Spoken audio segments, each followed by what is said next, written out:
So today I'd like to talk about build systems, specifically what the next generation build system for C++ should look like, or what we should expect or demand from it. So this is based on our experience developing build2, a build toolchain for C++. So to make these things concrete, I'll sometimes show you examples or tell you how we do it in build2. I don't think anyone will argue that having a standard build system in C++ would greatly benefit the community. And I think you can all feel that the changes in the air. There's a lot been going on in the past couple of years. So perhaps this is our Git moment. This is our chance to get build a next generation build system that everyone is more or less okay to use. So what's exactly driving this change? Well, several things. C++ modules are on the horizon, and as we'll see later in the talk, they are bound to shake things up in the build system space. I believe some more antiquated build systems won't be able to support modules properly. Having to support multiple build systems is also putting pressure on our packaging efforts. I don't know if some of you have seen my talk on Monday. I showed some statistics. The largest package repository in C++ has about 800 packages in comparison. Rust added 2,000 packages in the last 3 months. So I think that clearly shows we have a problem. Also, languages like Rust demonstrate pretty clearly that things work much smoother and with a lot less friction if a build system is part of an integrated build tool chain. So we want it to work well with our dependency management tools. I also think we are at a point where distributed compilation caching is no longer an option. CPU progress has stagnated. Yeah, we've been adding cores, but it seems like this is coming to an end as well. And the C++ standards committee is paying attention. There is a study group, SG15, which is focusing on tools, and dependency management and build systems is a big part of that. And by the way, mailing list is open, unlike other mailing lists for standards committee, so everyone is welcome to join and participate. Okay, so these are the key points that I think will shake things up in the build system space. So which one, what is the next generation build system? Well, I could tell you my opinion. All of you have your own opinions. We'll probably end up with 15 options. So today I actually want to try something different. I want to analyze the overall design of a build system for C++ based on our core values as a C++ community. So this idea is based on a talk by Brian Cantrell called Platform as a Reflection of Values. I don't know, anyone seen this talk? Nobody, wow, okay. But highly recommend. It's only half an hour and makes you think about things. So Brian listed these platform values. So I just copied them. So as a little detour, let's try to figure out what our core values as a C++ community. So a value is something that is important to us, and a core value is something that's really important. So some of them are intention, and if we have to pick, then we'll choose one from our core subset. Also, Brian suggested that a good way to determine a value of a platform or a language is to read the opening paragraph from a book by the author of this language or platform.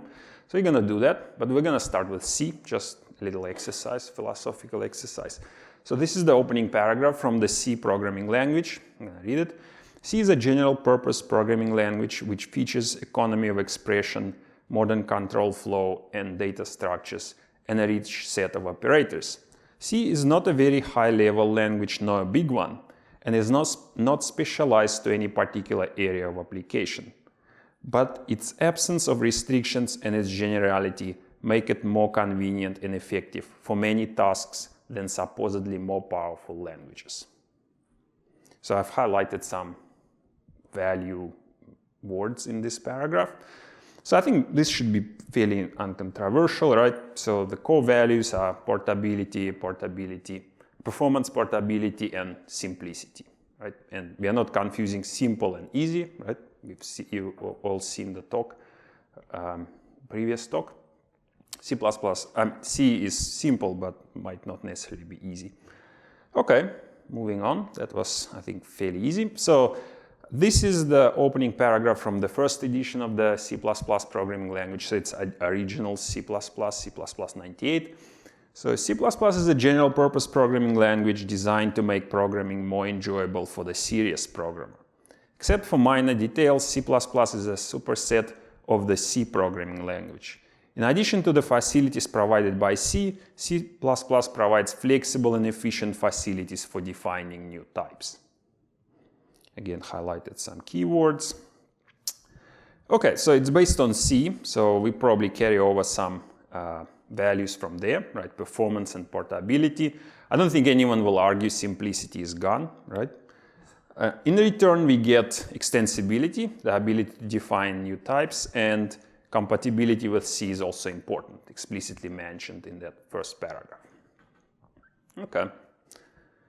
Moving on to C++ 11, brand new language. So this is from the 4th edition of the C++ programming language.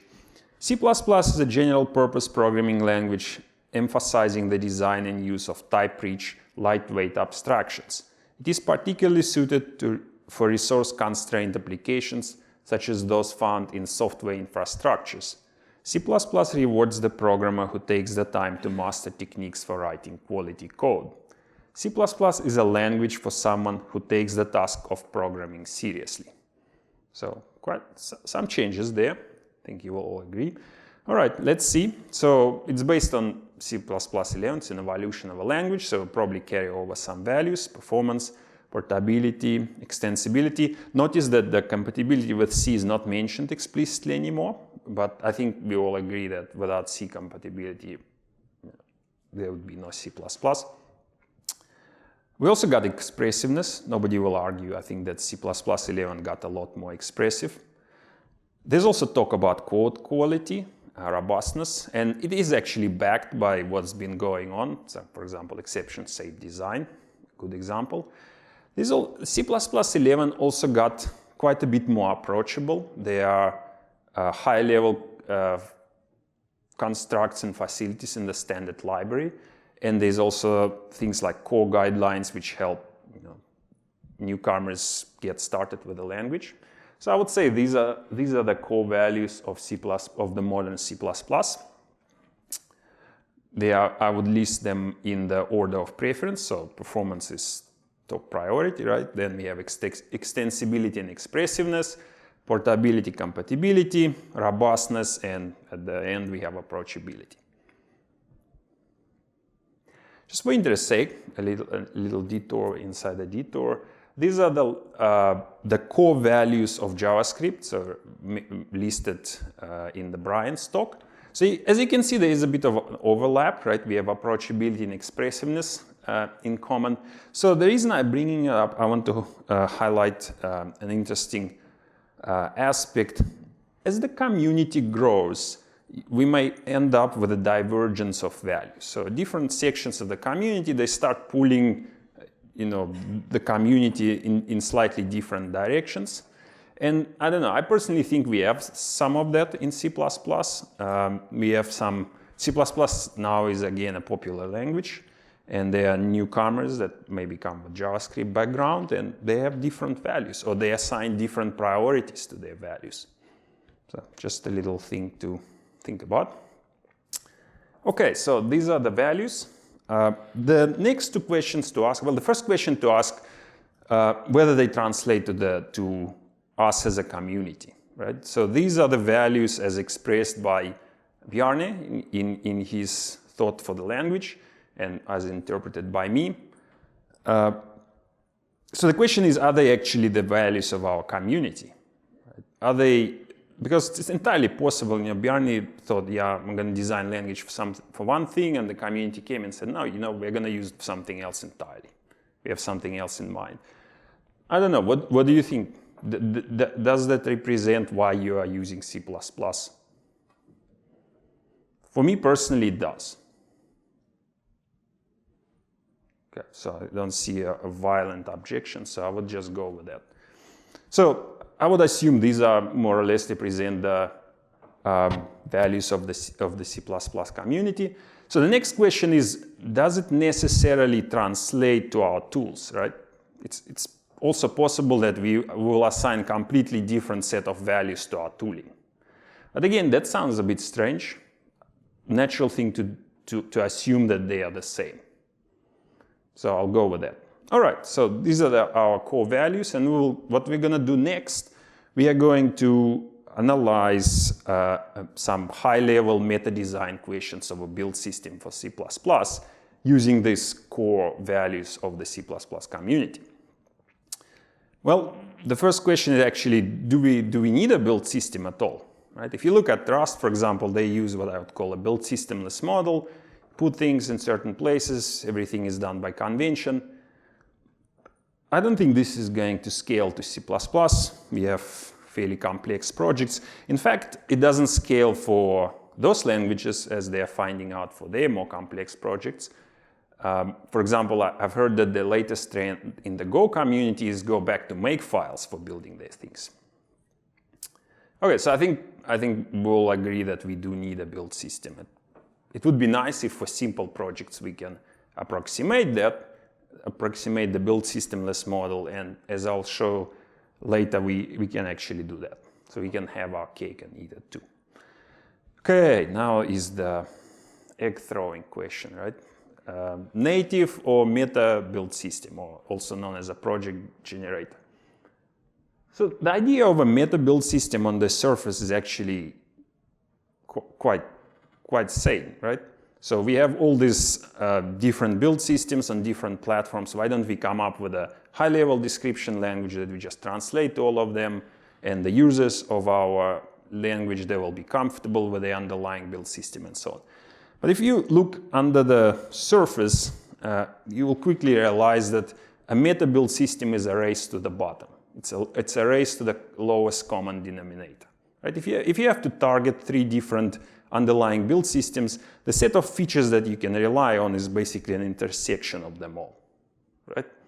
And that hurts. And some of the major areas where it hurts C++ modules.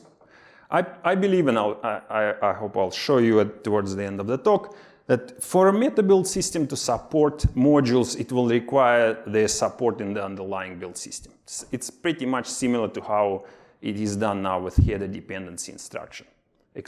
So if the underlying build system doesn't support it, I don't believe that a meta build system has a chance of providing decent module support.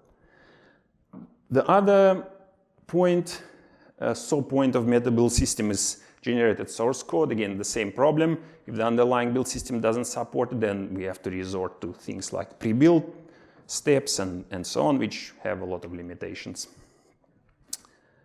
Distributed compilation caching, the same story. We have to resort to wrappers because the underlying build system doesn't support it, so the meta build system can't do it either.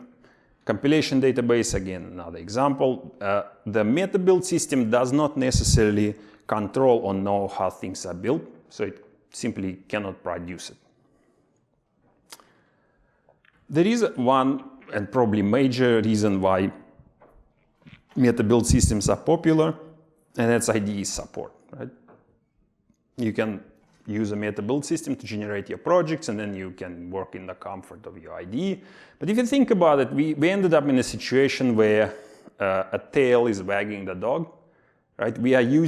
Our build systems are using our IDEs to build our code, which is kind of a surreal thing in a sense. In contrast, a native build system would have full control of compilation. Right? You can dump the database, compilation database. If we need to change how things are built, we are in control. It's also uniform, right? It can work exactly the same on all the platforms with all the compilers. And as a bonus, there is no project generation step. Okay, let's take a look at our values. So those were my opinions. So here we try to compare them. So on the left I have meta build system, on the right native. Meta build system will have issues with performance. And I'm not talking about the build itself or pre-build step. That's a minor thing. I'm talking about forward-looking features like modules or distributed compilation. A meta build system might not be able to support it or might take longer to make it available to its users, which won't be able to take advantage of that benefit.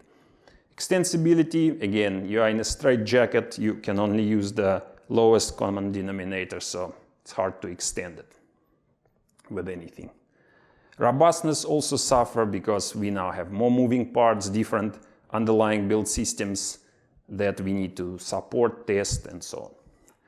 Well, the only major issue of a native build system is compatibility, as I mentioned. So if we have an IDE that we want to generate a project, so that would be problematic, but yeah, in a sane world, I would say it would be the other way around, and an IDE would use the build system to build things, which sounds fairly sane to me. And there is actually movement in that direction. Visual Studio, for example, provides open folder functionality for this kind of integration, which has some issues.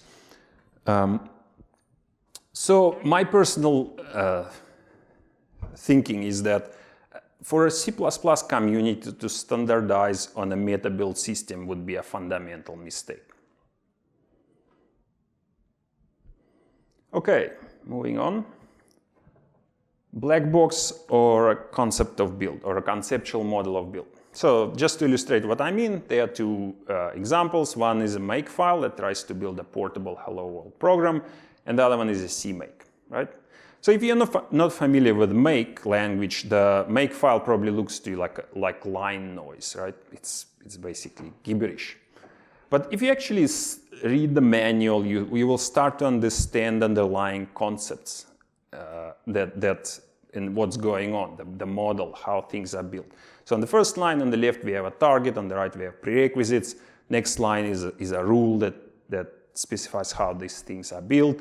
Then the last two lines is actually a pattern rule, which is kind of similar to C++ templates, which can be used to build several targets. So that's the idea here is that there's actually a model underneath that you can understand and you can adjust and use to customize things. Well, contrasted to CMake, so this is how you would build a hello example. I personally don't know what is add executable. Does anyone know? Is it a function? Is it a macro? Anyone knows? Also, there is a space after project, but not after add executable. I saw 3 tutorials, including the one on the CMake official site, and they all have this difference. I don't know, is it significant? Okay. So I think this illustrates the difference between a black box and a conceptual model of build. So in CMake, you have this something add executable, you don't even know what it is, and the documentation is written in a sense, you know, if you want an executable, put this thingy there and those things there, and it will happen. Okay, so there is some analysis against our values. The major issue with black box is extensibility, right? If you need something to do something different or completely different, the only option is to create another black box, right? You cannot see inside, you cannot understand how things are done. The problem with a conceptual model of build is approachability, right? If you look at this make file, it's not very approachable, but it actually doesn't have to be. It's not a fundamental property, and hopefully I'll show you that it can actually make sense. Okay, so yeah, I think it's also pretty clear we need a conceptual model of build. I don't think this is very controversial if we want an extensible build system. Okay, implementation language.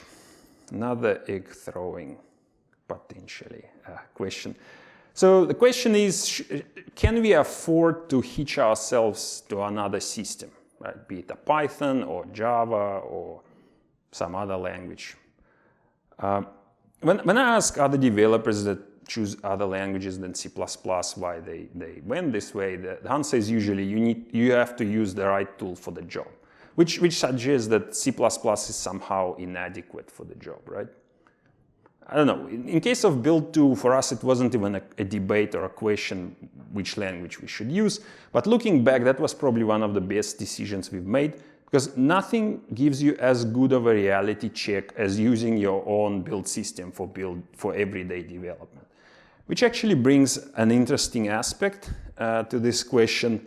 I don't think anyone will argue that developing a general build system is a multi-year full-time job. So it's a full-time project. So if you're, say, using Python or Java for it, you're actually a full-time Python or Java developer. You're actually not using C++ yourself for anything real world. And in this position, you're actually deciding how things should be built for C++. Okay, so back to our values. Yeah, we have a little bit of a bloodbath on the left. So I've chosen Java and Python as examples. The most common choices, again, performance suffers, extensibility suffers. And by extensibility, I mean, what I mean here is that I, as a C++ developer, I don't necessarily know the language that you've selected for your implementation, or I don't want to use it. There's also portability, right? We are depending on other things. There is robustness, again, more moving parts. And approachability, again, the same issue that I, as a C++ developer, I don't necessarily know your language. Well, naturally, doing it in C++ doesn't really conflict with any of our values. Okay, next question. Should our build definition language be declarative or scripted?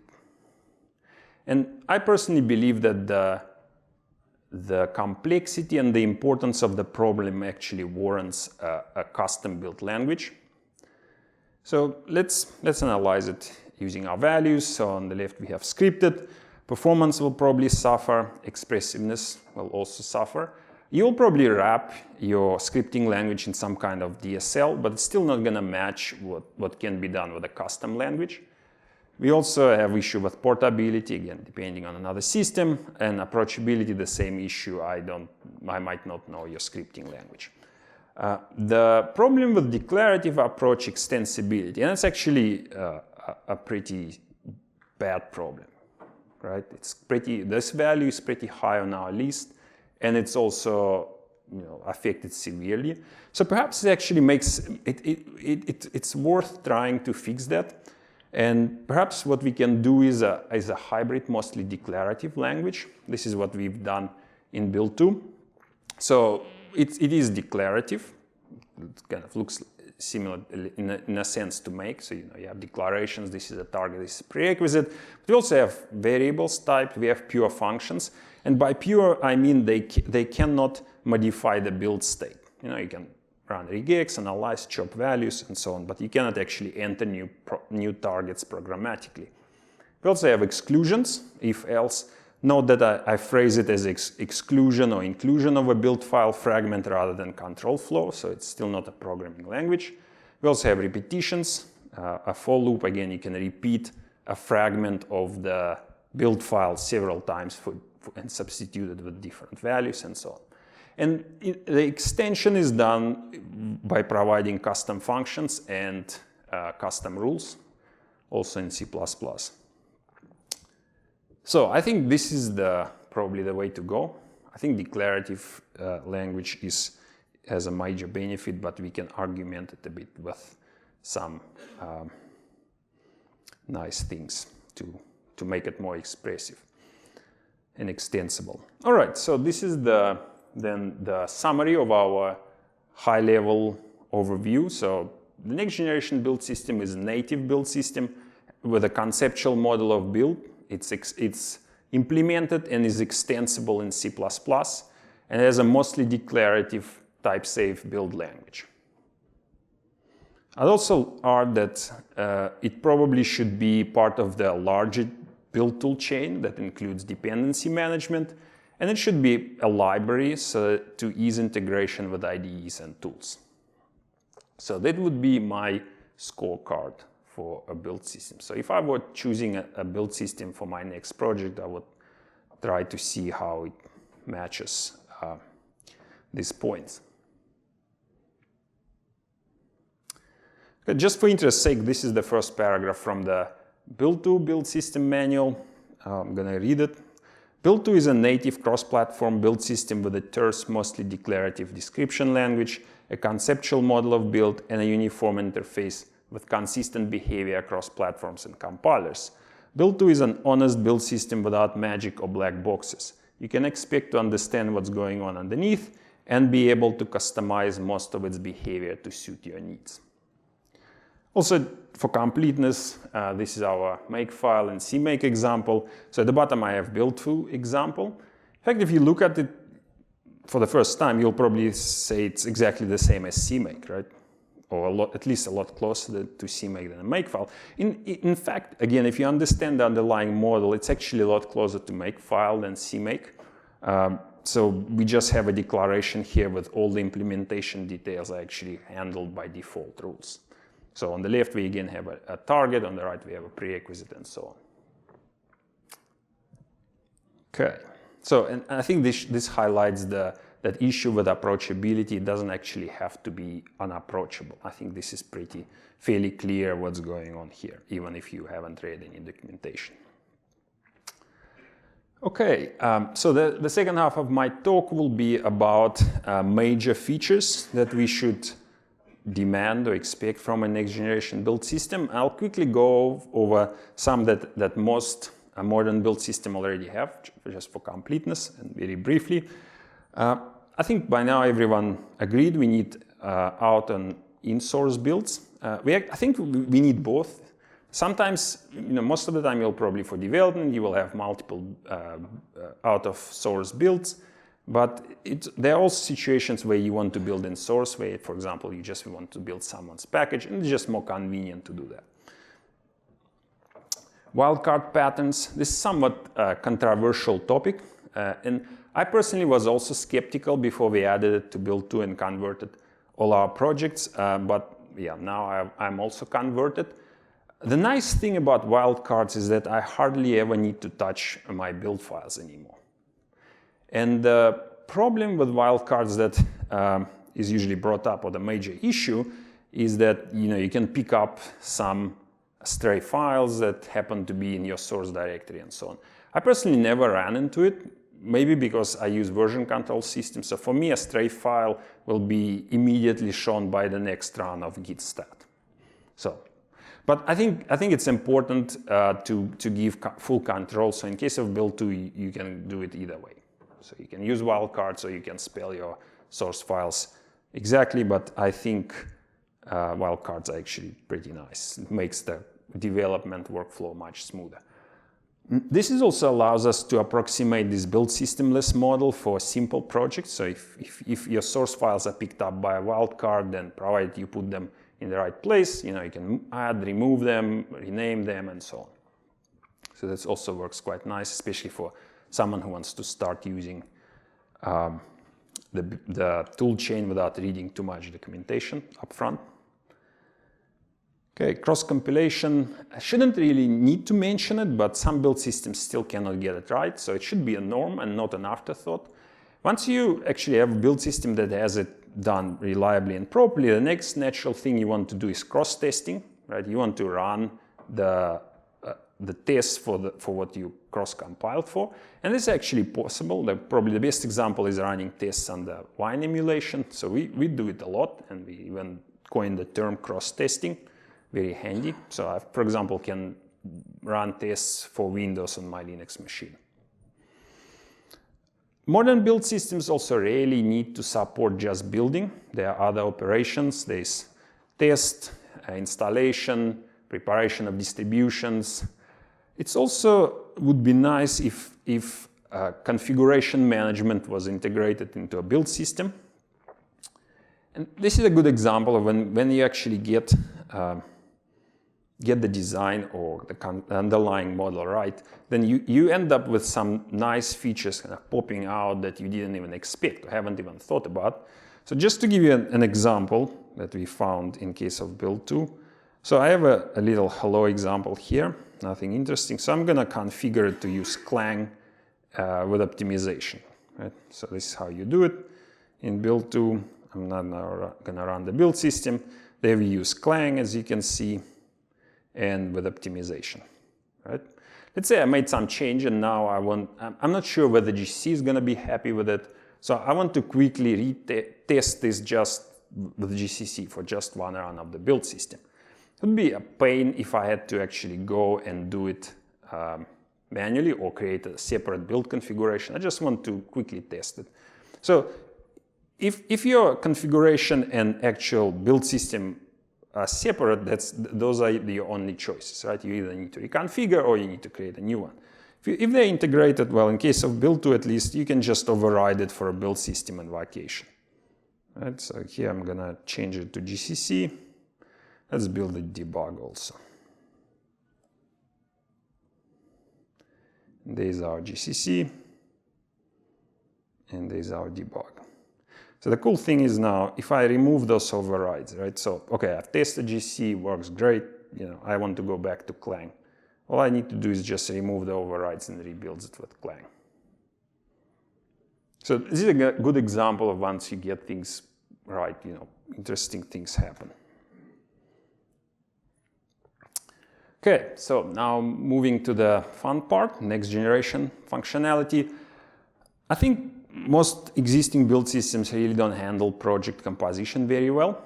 Just to give an example, let's say I have two independent projects. I have a library and an executable that I want to use it in, and they're separate. You know, I don't want necessarily to have them bundled. They're independent, potentially independently developed. Maybe I clone some project from GitHub. So there's several scenarios or setups in which I might want to use it. So they can be just completely independent projects. So it would be nice if I could import a target from one project to another, like for example, a library that I can just link, and that things automatically build and update when I actually want to use that library. So that's one scenario. I might also want to drop this library or copy this library into my project so that, you know, I create a dependency-free bundle. So this is also useful, not always recommended, but a useful technique. So it would be nice that it used the same mechanism as when I had the projects completely independent. And the third scenario is when you want to consume an installed library, right? Potentially built by a different build system. So again, in this case, it would be nice that all these three scenarios actually handled by the same mechanism. That's how we've done it in build 2, and I think it works. It is the way to go. Okay. I also think testing needs some addressing. If you look, for example, at LLVM and Clang projects, it's quite an interesting example. They both came up, they both have a scripting language for tests, for running tests, like for running compiler and some input, analyzing output. They look nothing like each other, they're completely different ideas, but they have essentially the same purpose. So I think this underlines a common need of a portable language for concise test description that allows you to supply input to your tests, you know, analyze output using regular expressions and so on. So in build 2 we came up with such a language. We called it test script. It's also optimized for parallel execution of tests in the same file. So you will have a file, let's say, with 20 different test cases, and it will execute them all in parallel. Once you get that, the next natural thing is incremental testing. We already have incremental builds, incremental compilation. So if you changed one file in your project and, you know, it took a second to update, to rebuild, but then it takes 10 minutes to run the tests, it's no use, right? That it took only 1 second to rebuild. So it would be nice to also have incremental testing, right? Basically execute tests that will actually only execute tests that were affected by the change that you've made. And this is actually tricky, but I think that's something we also need to address. Okay, next point is high fidelity hermetic builds.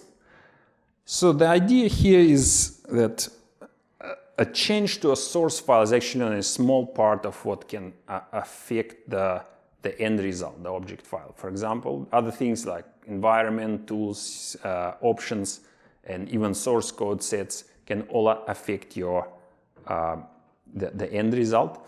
And this is actually an important aspect to get right first, because it affects trust in the build system. If you don't trust your build system, if you think, yeah, it said everything is up to date, but just to be sure, I'm gonna clean everything and rebuild from scratch because I don't quite trust it. If you lose that trust, it's actually very hard to regain. So this is something that needs to be done properly from the get-go. And actually that example that I showed you, where once I removed the override and things got rebuilt again with a clang, that relied on the fact that build2 detected that I've changed the compiler and I changed the options and automatically rebuilt everything. Okay, a somewhat related area to the previous one is more precise change detection. Quite a few build systems already don't just use timestamps to detect changes. They, for example, hash your translation units, your inputs, and if the hash hasn't changed, then they skip rebuilding things. This helps, for example, with switching branches and so on. But we can actually go a step further and ignore more things, like, for example, white space only changes or changes to comments and so on. Again, just to show you an example. Again, I'm in my hello program. So I'm gonna go and just add a comment.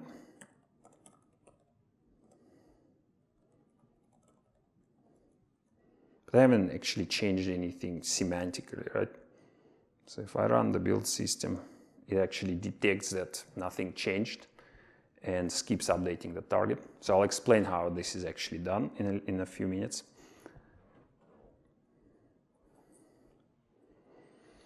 Okay, fun part, right? C++ modules. So the two major challenges in supporting modules appears to be discovering the set of modules that the translation unit actually needs, as well as mapping them to file names. The first one is actually a really hard problem. The second one is actually not that difficult. I don't know why there's so much noise about it, but for some reason, yeah, people like to complain about that. The first one is a real killer, actually. So we kind of have a chicken and egg problem. It is getting better, but recently, but until now, that's been this way. So the build system vendors look at modules and they realize, oh, it's so complicated, I have no idea. So I'll just wait for the compiler vendors and the standards committee to sort it out. And the compiler vendors and standards committee, they just wait for the build systems to tell what we need. So it's actually important for build system vendors to start looking into it and provide feedback to the standards committee and the compiler vendors. And the best way to do it, I think, is by submitting papers for the standards committee. So there's some links to some of the relevant papers. There's also, I gave a talk last year about building C++ modules. And also Nathan's talk yesterday is very good if you want to understand how things changed and what is the current state of things. Okay, distribute compilation and caching. Again, as I mentioned earlier, I don't think it is going.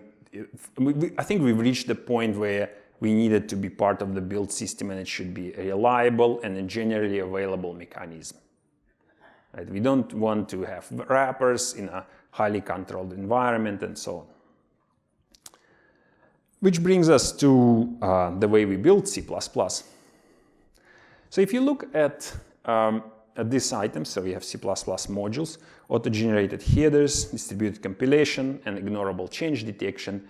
What they have in common is that most existing build systems don't support them, and it will be really difficult to do. And to understand why, we need to look at how we build things currently and how it needs to change. So this is a current, or I'll call it an old model of building things. So we have a source file, and we compile it to an object file, and as a byproduct of this compilation, we end up with a header dependency, basically a list of headers that this source file includes transitively, right? So next time we need to decide whether we need to recompile anything. We take the source file as well as the extracted header dependencies, and we make a decision. If none of them change, we don't need to recompile, otherwise we compile, right? This is how most build systems work these days, and it's relied on a couple of clever observations. But all of these points are actually affected by this model. This model makes, for example, handling auto-generated source code painful, and that's why most build systems resort to some kind of pre-build steps. So I believe we need to change that. I think we need a new build model for C++, and I think it will look like this. So we have the source file, but instead of actually going straight to an object file, we're first going to partially pre-process it. So I don't know if how many of you are familiar. For example, both GCC and Clang, they have an option where you can partially pre-process a translation unit. And what that does is essentially expands the include directives, but does not expand the macros. Right? So you had a file that had all this bunch of includes, and now you have a file that is self-sufficient, right? It doesn't have any external references to any other headers.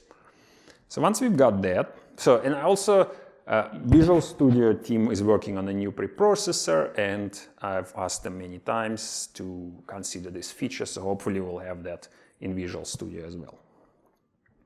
Okay, once we have this partially preprocessed translation unit, we preprocess it fully, maybe in memory, without actually storing anything on disk. Then we tokenize it, using the C++ preprocessor rules, which is actually not that difficult. And then we shallow parse it to module dependency information. So we extract the imports and so on. Yesterday at the panel, someone said to extract module dependencies, you need to implement a C++ parser. That is not the case. It was not the case in case of module TS, and it's even less of a case now with the preamble and so on. But all of this will actually be provided by the compiler, most likely, eventually. So it's actually, we've done it, and it's actually not that difficult to do. One interesting thing that you can also do once you've tokenized the input, you can hash the tokens and maybe the allocation information and so on, and produce a precise change detection checksum for your translation unit. So that will all skip all the comments, ignore all the white space changes and so on. Okay, so now we take all this information, header dependencies, module dependencies, and a checksum and a partially preprocessed file, and we make a decision whether we need to recompile, and if so, we go and compile the partially preprocessed file into an object file. I think you can all see how the distributed compilation will work in this case, right? Instead of compiling it locally, we just send this self-sufficient partially preprocessed file, in case of modules, probably together with the BMIs that it needs, with the binary module interfaces, to a remote machine where it gets compiled and it sends you back the object file. Now, if you kind of observe how this new model, you'll realize that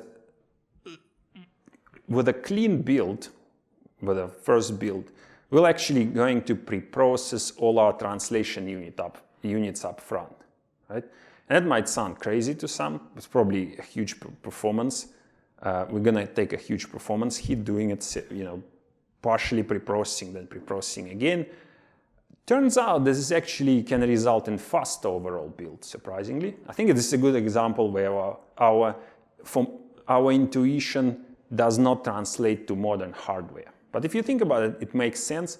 So what we have now, we have all the pre-processing happening up front at the beginning of the build in a very small point in time. And pre-processing is mostly reading the same files over and over again, right? Your standard library, your operating system headers. So now this is all concentrated in a small point of time, which means that chances are pretty high all those headers actually sitting in memory. In contrast, if the pre-processing is spread out, throughout the compilation, which is, by the way, memory intensive thing, most likely those files get flushed. So that's why this, in certain cases, this actually can result in faster build. Okay, so this is the new model. This is how it works, for example, in the case of build 2. And yeah, I didn't want to complicate the diagram, but you can probably see what happens if we have a generated source file. I mean, generated header, then we need to generate it if we detect it at that point, and then we'll have to restart the whole thing and try again. So we've implemented this in build 2 and it works pretty well. Okay, and just a summary of what I think a next generation build system should look like for C++. It will be native with a conceptual model of build, implemented and extensible in C++. It will use mostly declarative language. It will be part of a dependency management toolchain. And yeah, that's it. Thank you very much. I think we have quite a bit of time for questions.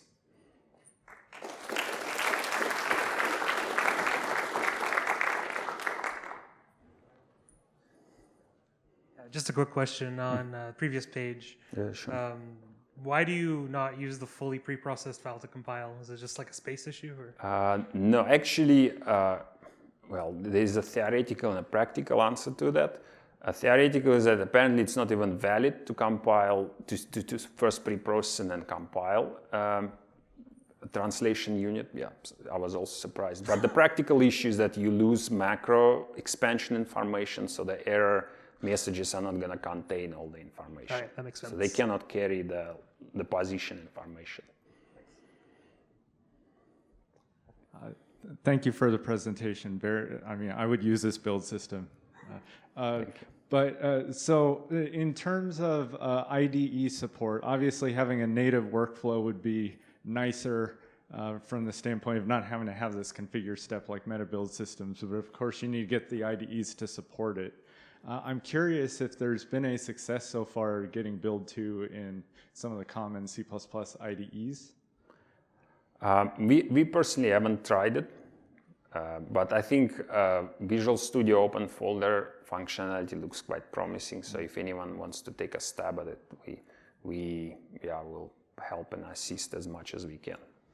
And then, in a sense, sorry, just to interrupt, it's in a sense we did some thinking and analysis about it. It is similar issue to, or if you look at how open folder works and what the metadata that it requires, it looks very similar to the compilation database. So it looks like there's some kind of overall model of a tool needs to know what include parts, what defines you have in order to be able to, like an IDE or a static checker, to understand your code base. So there seems to be some commonality in that. So hopefully we can maybe unify it or some such. And then on an unrelated matter, of course, one of the things with kind of starting over is trying to get everyone to move. Have you thought of ways that could be made easier than it has in the past? Because usually it's pretty much like, well, start over in your build system, and it's kind of a non-starter for a lot of organizations, especially smaller ones. Yeah, it is a problem, but yeah, I think I don't think there's magic. So I think the options are, if we try to automate it, will probably be brittle, and we'll spend most of our time fixing that, or you just have to bite the bullet and do it. And our approach is to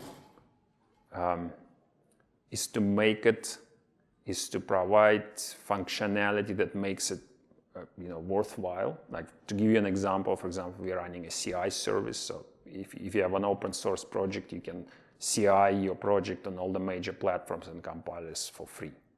So that's our idea, our plan, at least. All right, thank you.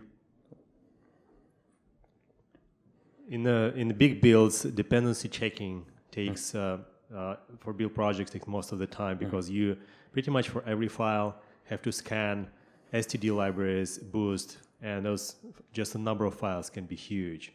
So it feels like the solution to that would be a daemon mode where you have some server running and using OS support like iNotify.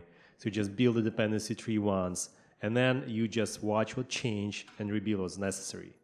Also, this opens an opportunity for your IDE to integrate using some standard API and actually use things like remote build, and also not to be dependent on your build system at all. Did you think about development of build 2 in this direction?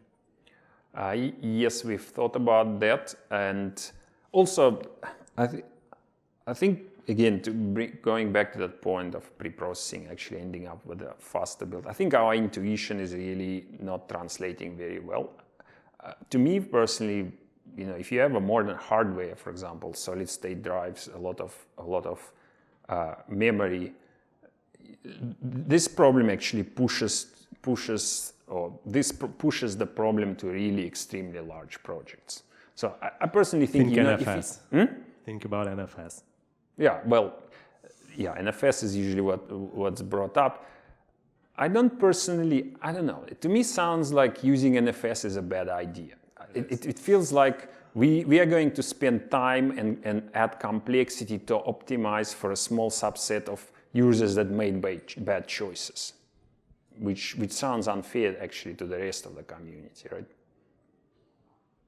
So, but going back to that daemon mode and iNotify, I think that's a good idea, and also that's why I mentioned that I think the build system needs to be available as a library. So theoretically, you could do a daemon out of it if you wanted to. So thank you. I'm not unsympathetic to this model. I think it's got some benefits. I guess kind of piggybacking on something that someone else asked. What success have you had, or have you had success, and could you describe it, with translating existing projects? Because it's one thing to start from the ground up and build, but making a system so that, not necessarily byte for byte, but as close as possible. I have 100% successfully built the same binaries and have some sort of confidence with that. Because I agree with what you're saying. We shouldn't penalize the rest of the community for bad decisions in how people have designed their build. But I think everybody in this room can agree that we all work at companies that have made some horrible decisions with build systems. So that's really not the 10% or 20% case. It's probably more like the 97% case where people's build systems are horrendous. And this is kind of great. But unless we look at this from what is the success rate from adopting this, and is it even tenable? I don't see the compelling reason to do this. So do you have examples of translations? We actually converted some of our projects, some of the dependencies that we need. Probably a good example I like to give is a MySQL client library. And if you look at it, it's a pretty hairy thing. Well, to start off with, it's actually a C library that has a C++ implementation. So I personally haven't encountered things like that before, but it has a lot of things that are vendored, that are copied inside, and there's a lot of course variation. And going back to the success rate, I'm not exactly sure. So we've converted MySQL and MariaDB client libraries. I think one of them, they just outright said, we don't support MinGV on Windows. And we've converted and actually built. So in a sense, we actually achieved higher success rate than their native build system. Okay, but I guess then that's an interesting question. And did you miss something in their old build system that indicated this doesn't work on that compiler? It'll compile, but it won't really run. And you've kind of hidden the problem now because, it compiles, we translated it, but that translation has missed something that is intrinsic to that build system that was ever there. Like, those are the problems that I think that are inevitably come up with adopting a new build system, because I work on the core CLR, and no way are we changing that for the build system because there's no real way to detect it. And so kind of adopting and moving to new build systems without a way of checking that is a really hard sell. Again, not unsympathetic. I just I'm curious as to what the success rate is and how that works over time. Well, yeah, I think the only way to check would be if you have tests for your project, right? That would be the way to do it. Yeah. Yeah. and which is how we do that. So we convert MySQL, MariaDB because we needed that for our project. Our project has extensive test suite, and we just ran against it. And we are pretty confident that, at least for our scenario, it works. So I have sort of a meta question, observation, and it was sort of glossed over a little bit earlier in the talk when you talked about the difference between, you know, what an IDE might require in terms of project, you know, management, structure, organization versus what a build system might require. And it occurs to me that there are several steps in real-world software development that have high overlap in that conceptual kind of thing, like a manifest of what all the source files are, what they all generate, you know, what steps are supposed to be done from, you know, the IDE, you know, project management sort of stuff, to the build system, to package managers, to installers. And it kind of seems to me like a next generation build model would be more encapsulating of a next generation project management, you know, manifest tracking model. I'm wondering if you've thought about that in the larger context of the other related systems that have a high overlap in what they need to consider. And is there any sort of a how to get there from here, where we have a lot of disparate systems that all sort of need the same data and none of them play nice together unless you have a very integrated IDE environment sometimes? Okay. So answering your first question, so they actually, there are two things that we've done. First is, well, first of all, let me start with that.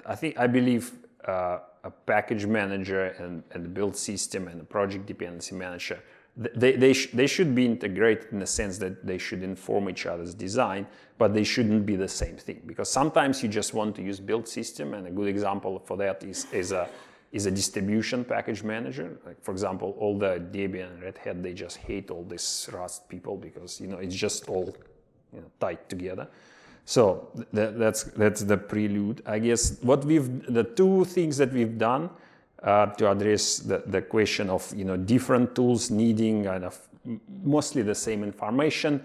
So in the build system, we made sure that you actually have to list everything. So, for example, you have to list all your headers that you use in the project, which is strictly well, at least in the old build model, it's strictly not necessary, but we made it a requirement for other reasons, but also in part to make sure that, you know, if someone else wants to use this information for something other than building, it's there. So that's one thing. And going back to the packaging, this is all covered. Again, I believe that a build system, build definition language, and a package description language manifest, they should be separate, but they are all specified and they are there. So, for example, we specify version of your package in a manifest. How, just as a follow-up, hopefully quick follow-up, I mean, how functionally consumable is that in the real world? Like, the build system is going to generate, you know, X number of object files, X number of executables, libs, you know, output dependencies. You know, how much of that is understandable by other IDEs? How much of that is understandable and consumable by other project managers? Like, in the real world, how much of this can I actually compose in my overall project system versus this being sort of designed in a vacuum just for the build part of it? You mean right now, as in, are there any IDEs or other package managers that can consume this information? Right. What's the status right now, and what's the plan to get to something that is more integrated, assuming that that's the end goal? Well, the status now, I'm not aware of any other package managers or IDEs consuming it. And the plan is, as I said, to make the build system a library and have the manifest file is easy to parse, so it should all be possible to extract fairly easily. And there's, of course, compilation database, which an existing, compilation database is probably the closest what we currently have to an industry standard for interchanging this kind of information. Okay. So, yeah, a mess, in other words, yeah. First, just a quick side note to the earlier question about the iNotify-driven daemon. Tup already does that, so if you want to build using your library, something that could be a good example. In your earlier statement, though, about wildcard globbing, you mentioned the possibility of picking up a stray source file. Why would I see that as a negative, though? Why should that file be allowed to persist in that directory, the source directory of a module, if it's not sourced for that module? Shouldn't I see that as a positive, that it forces people to confront this? Yeah, I believe so, but the rationale that is normally brought against wildcards is that they might be source, I will build it, I won't notice, I will ship this library, I'll package this and put it in an archive repository which cannot be deleted. So it's easy to make a mistake that won't be noticed. Okay. But again, me personally, using version control system like Git, I don't know, I can't remember in my life checking in garbage in my repository. I don't know, maybe I'm an exception, but yeah. I have actually a trickier question. Okay. One of the trickiest things I've had to do with, and had trouble with other build systems.